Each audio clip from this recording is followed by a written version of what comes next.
마태복음 10장 34절에서 39절까지의 말씀입니다. 함께 봉독하겠습니다.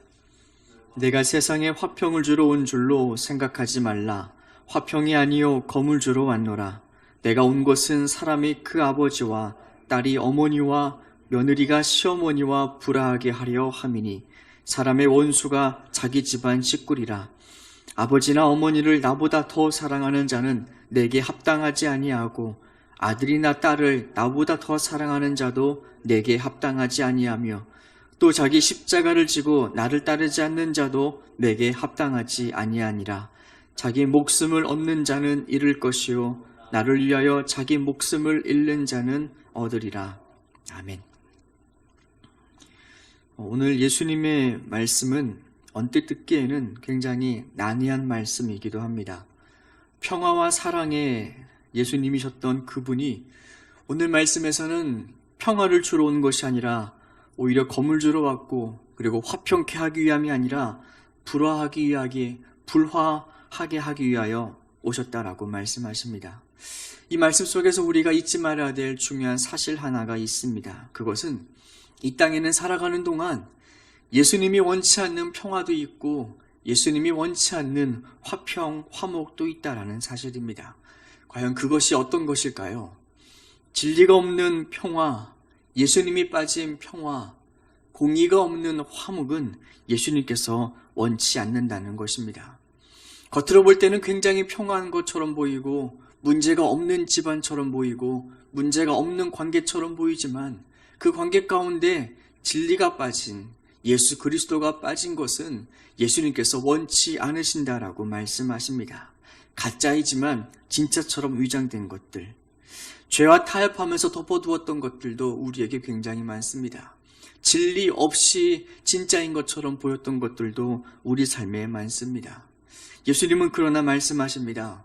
우리의 삶에 진리가 있을 때, 그리고 그 사람 속에 예수 그리스도가 있을 때 너희는 세상의 빛이라 산 위의 동네가 숨겨지지 못할 것이라. 우리 그리스도인들의 삶은 그 안에 예수가 담겨있고 진리가 담겨있기 때문에 가는 곳에 불의한 것들, 거짓된 것들, 그리고 세상과 타협했던 모든 것들을 들춰내는 빛이 된다라고 말씀하십니다. 예수님의 복음이 선포되는 곳에, 그리고 오늘 제자들이 가는 그곳에, 그리고 또한 예수 그리스도를 주로 고백하고 있는 우리가 속한 모든 곳에 그렇게 어둠이 숨겨지지 못할 일이 일어날 수밖에 없다라고 말씀하십니다. 물론 우리도 완벽한 존재일 수는 없습니다. 우리도 율법으로 치자면 부족하고 흠이 많은 것이 사실입니다. 그런데 우리도 얼마든지 다른 곳에서는 사람들하고 평화를 추구하고 세상과는 그리고 어느 정도의 타협을 할 수 있습니다. 본질이 아닌 문제에 대해서는 얼마든지 방법적인 것에서는 양보가 가능한 것이 바로 그리스도인들에게 있는 진리의 자유입니다. 코로나 시대 성도가 함께 예배하는 것은 꼭 본당이 아니어도 괜찮습니다. 아쉽긴 하지만 그러나 본당에서 드리는 예배만이 진짜 예배가 아닙니다. 예수님의 말씀처럼 이 산에서도 말고 저 산에서도 말고 하나님께 예배하는 자들이 영과 진리로 예배할 때가 오나니 곧 이때라. 하나님의 영이 함께하고 그리고 주님의 이름을 사모하는 진실된 마음으로 두세 사람이 모여있는 그곳이 어디가 되었든 예수님은 예배의 장소, 참된 예배의 터전이라 말씀하십니다. 그런 거에서는 우리가 얼마든지 양보할 수 있습니다. 오히려 이 코로나 기간을 통하여 우리의 가정의 예배를 회복하고 그리고 우리의 가정의 신앙을 점검할 수 있는 또 하나의 좋은 기회가 될 수 있습니다. 그런데 우리가 절대 양보할 수 없는 것, 절대 물러날 수 없는 부분이 있습니다. 예수님께서 말씀하시는 것처럼 설령 가족과 불화한다 하더라도 굽히지 말아야 될 중요한 것이 있습니다. 그것은 무엇일까요? 바로 예수 그리스도를 선택하는 문제입니다. 예수 그리스도를 주로 고백하고 믿는 일입니다. 우리가 그것을 놓치지 않기 위해서는 얼마든지 갈등하고 얼마든지 불화하고 그리고 포기하지 말라라고 말씀하십니다. 이 말씀을 조금 더 잘 이해하기 위해서는 우리가 그 시대의 상황 속에서 이 말씀을 봐야 될 필요가 있습니다. 지금도 이슬람권 국가에서도 마찬가지입니다. 한 사람이 기독교로 개종한다는 것은 그것은 그냥 그 사람의 신앙의 문제가 아니라 가족에 대한 배신이고 그리고 가문의 수치입니다. 그래서 기독교로 개종하기 위해서 예수를 믿기 위해서는 정말 모든 것을 다 포기해야 됩니다. 가족도 포기해야 되고 직장도 포기해야 되고 공동체도 포기해야 합니다. 그러니까 가족들이 그를 그만 놔둘 리가 없습니다. 그와 다투고 그와 갈등하고 그를 회유하기 위해서 모든 것을 다 동원할 것입니다. 이슬람권 국가에서는 가족이 기독교로 개종하면 가족이 그 사람을 국가에 신고합니다. 그리고 그 사람과 이혼을 하고요. 그리고 그 사람을 가족에서 공동체에서 추방시켜 버립니다. 그것만 있는 게 아니라 심지어 예수 믿었다는 이유 때문에 테러를 당할 소지도 많이 있습니다. 마찬가지입니다. 당시 유대 사회에서 예수님을 선택했다라는 것은 오늘 35절의 말씀처럼 사람이 그 아버지와 딸이 그 어머니와 며느리가 그 시어머니와 불화하게 하려 함이라. 예수 믿는 선택은 그냥 할 수 있는 것이 아니라 정말 모든 것을 다 내어놓고 모든 것과 맞바꾸는 현실적인 선택이었습니다. 그럼에도 불구하고 예수님은 말씀하십니다. 모든 것을 다 맞바꾸는 한이 있더라도 싸우고 갈등하고 다투는 일이 있더라도 우리 인생에 절대 포기하지 말아야 될 것은 바로 예수를 믿겠다는 고백과 예수를 선택하는 그 삶의 선택이라는 것입니다. 예수님이 그것 때문에 이 세상에 오셨습니다. 내가 온 것은 35절 말씀의 처음처럼 내가 온 것은 바로 그것 때문에 온 것이라 라고 말씀하십니다. 그것보다 더 중요한 것은 없습니다. 진리이신 예수 그리스도를 영접하는 일. 오늘 본문의 말씀이 바로 초점이 그것입니다. 예수님은 신앙을 핑계로 가족과 다투고 싸우라라고 말씀하고 계시는 것이 아닙니다. 우리가 사랑하는 모든 것보다 내가 소중히 생각하는 우리의 가족보다 그럼에도 불구하고 더 귀한 가치와 더 귀한 선택이 바로 예수를 내 구주로 영접하는 것인데 그것은 어떤 것과도 바꾸지 말라라는 말씀이 오늘 말씀의 핵심이고 요지입니다. 한번 생각해 보십시오. 가족을 포기하고 예수를 선택한 사람이 모든 가치를 다 내려놓고 예수를 믿겠다라고 고백한 그 사람의 삶은 당시에 어떠했을까요? 그의 삶은 모든 것과 다 맞바꾼 삶입니다. 이들이 장사를 할 때 과연 속여서 물건을 팔 수 있을까요? 이들이 남의 밑에서 일을 할 때 과연 불성실하게 일을 할 수 있을까요? 남의 것을 함부로 빼앗을 수 있을까요? 혹은 자신의 삶을 정말 예수님을 믿기 위해서 모든 것과 다 맞바꾼 그 사람이 자신의 삶을 방탕하게 보낼 수 있을까요? 아닐 것입니다. 가족과 바꾼 삶, 모든 것과 맞바꾼 삶이었기 때문에 힘들더라도 예수 그리스도를 생각하면서 진리 안에 거하고 공의와 함께 행하며 바로 성실하게 예수를 믿으면서 붙잡아 살아갔던 그 삶의 모든 삶의 모습이 바로 예수를 믿기 위해서 선택했던 그들이 짊어져야 했던 삶의 십자가입니다. 오늘 이 말씀이 우리에게도 동일하게 적용이 됩니다. 우리에게는 물론 예수 믿을 자유가 있고 이미 예수 믿고 있고 예수 믿는다고 해서 특별하게 불이익을 당하지 않는 시대이지만 그러나 이 말씀 속에서 예수님은 우리에게 똑같은 요구를 하십니다. 예수님을 믿고 따르는 신앙의 자세는 그때나 지금이나 다를 이유가 없다라고 말씀하십니다. 38절에서 또 자기 십자가를 지고 나를 따르지 않는 자도 내게 합당하지 아니하며 예수님을 믿는 것은 그냥 교회에 다니는 것이 아니라 자기가 자기 인생에서 감당해야 되는 삶의 십자가가 있다라고 말씀하십니다.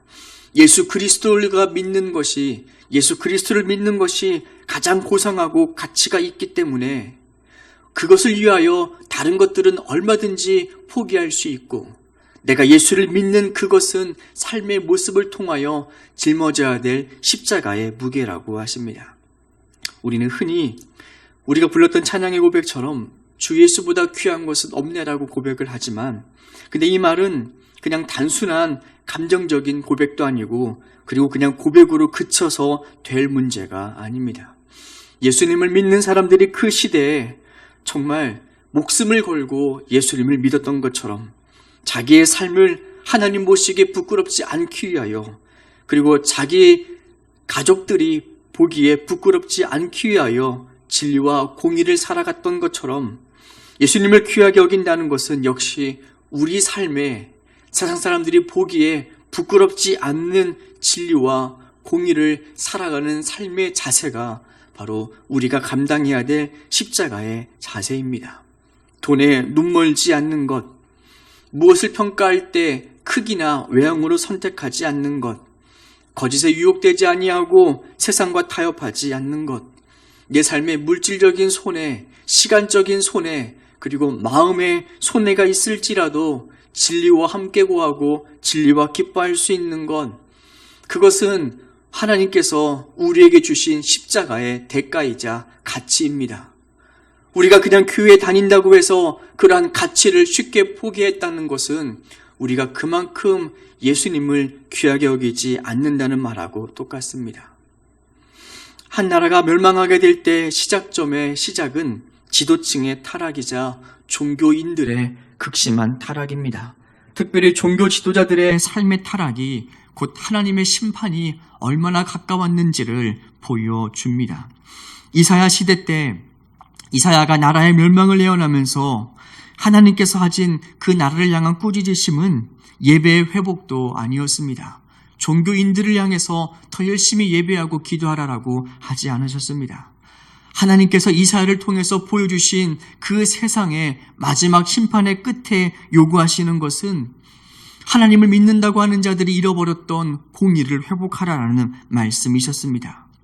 고관들은 도둑과 짝하고 뇌물을 먹으며 판결을 굽히고, 종교 지도자들은 돈에 눈이 멀어서 돈을 위해서 모든 것을 다 집례하고, 지도자가 타락하니 그 죄가 흘러넘쳐서 사회 구석구석에까지 미치게 된 것입니다.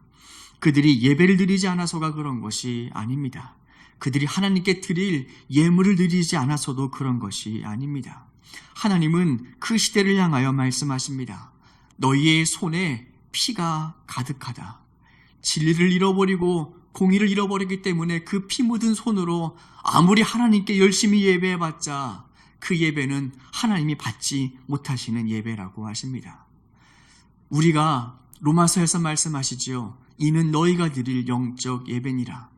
우리가 본당에서 예배 드리는 것, 한 주일마다 예배 드리는 것, 그것은 정말 귀한 예배입니다. 근데 잊지 말 것은 우리가 그때 모여서 예배를 드리고 신앙을 고백하는 것은 우리 삶에 있어서 하나님께서 함께 하신다는 공의를 위한, 진리를 위한, 예배를 위한 연습이라는 것입니다.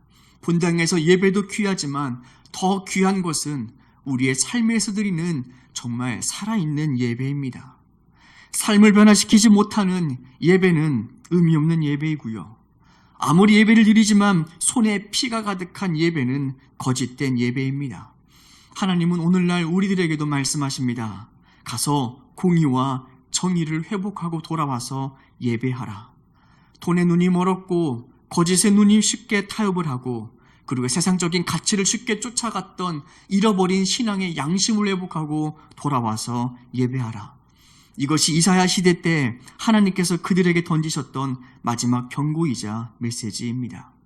이사야 시대 때 하나님께서 이렇게 말씀하십니다. 내가 훗날 돌아와서 너희를 심판하실 것인데 여호와가 눈에 보이는 대로 심판하지 아니하며 귀에 들리는 대로 판단하지 아니하겠다. 신앙인의 겉모습을 보고 판단하지 않겠다라고 하십니다. 그가 얼마나 교회를 자주 나갔는지 그 외양 보고 판단하지 않겠다. 귀에 들리는 대로 판단하지 않겠다. 얼마나 달콤한 소리로 기도했는지, 얼마나 화려한 언어를 가지고 기도했는지 그 들리는 것으로 판단하지 않겠다라고 하십니다. 이것대로 판단하시겠다 하십니다. 하나님은 공의로 심판하시며 정직으로 판단할 것이니라. 성경 문제 100점 맞는 것과 하나님을 아는 것은 별개의 문제입니다. 예배를 한 번도 빠지지 않고 열심히 드리는 것과 그 예배에 담겨 있는 진리를 살아간다는 것도 별개의 문제입니다. 신앙에 열심을 내는 것도 중요하지만 그러나 그 신앙에 진리가 빠져 있고 공의가 빠져 있는 신앙은 평화가 없는, 진리가 없는 그러한 평화, 위장된 평화일 뿐입니다. 오늘 예수님께서 말씀하십니다. 자기 목숨을 얻는 자는 잃을 것이요, 손해를 보더라도 하나님 보시기에 부끄러워서 마땅히 행해야 할 바를 묵묵히 행하며 자신의 삶에 손해가 있더라도 그 길을 가는 자들은 얻을 것이고, 그렇지만 자기 목숨을 위하여 얻는 자들은 모든 것을 다 잃어버리게 된다라고 말씀을 하십니다. 오늘 우리가 이 삶을 통하여 예배도 물론 열심히 드리고 있지만 잃어버린 공의가 없는 것은 아닌지, 예수님이 빠져버린 삶의 습관은 없는 것은 아닌지 한번 돌아보고 우리 삶에 잃어버렸던 진리와 공의가 회복되고 예수님 없는 평화가 아니라 예수님이 있는 평화, 예수님이 있는 진리가 회복될 수 있는 우리 모든 삶이 되었으면 좋겠습니다. 이 시간 우리가 잠시 합심으로 함께 기도할 제목은 그것입니다. 하나님, 성령님이 우리 안에 함께 계시고 진리가 그 속에 충만하면 거짓이 삶의 모든 부분에서 비춰지고 들통이 날 터인데, 하나님, 주변에 많은 거짓과 그리고 바뀌어야 될 것들이 있지만 드러나지 않고 있는 것은 내 안에 진리가 없다라는 것도 우리가 생각해 볼 수도 있습니다. 예수 믿는다고는 하지만 삶을 바꿔낼 힘이 없고, 예수가 세상에서 가장 귀하다고 하지만 다른 것보다 우선순위에 밀려나고 있는 우리의 삶의 모습을 돌아보며 예수를 믿는다는 것이 무엇인지, 입으로만 말하면 되는 것인지 한번 우리의 모습을 돌아보길 원합니다. 이 시간에는 오늘 하루를 살아가게 될 때 주님, 우리가 무엇을 바꿔야 되고 무엇을 개혁해야 되고 무엇을 회개하고 돌이켜야 되는지 우리에게 깨닫게 하여 주시옵소서. 우리가 함께 이 기도를 함께 드리도록 하겠습니다.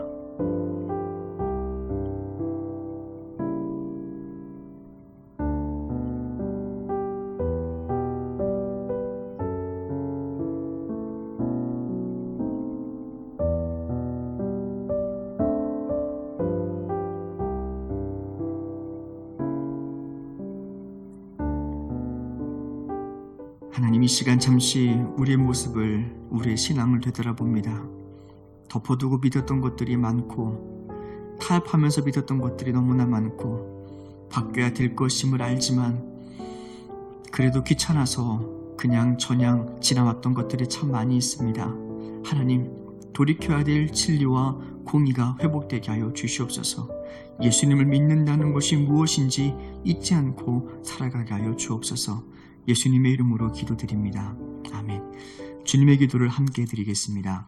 하늘에 계신 우리 아버지, 아버지의 이름을 거룩하게 하시며 아버지의 나라가 오게 하시며 아버지의 뜻이 하늘에서와 같이 땅에서도 이루어지게 하소서. 오늘 우리에게 일용할 양식을 주시고 우리가 우리에게 잘못한 사람을 용서하여 준 것 같이 우리 죄를 용서하여 주시고 우리를 시험에 빠지지 않게 하시고 악에서 구하소서. 나라와 권능과 영광이 영원히 아버지의 것입니다. 아멘.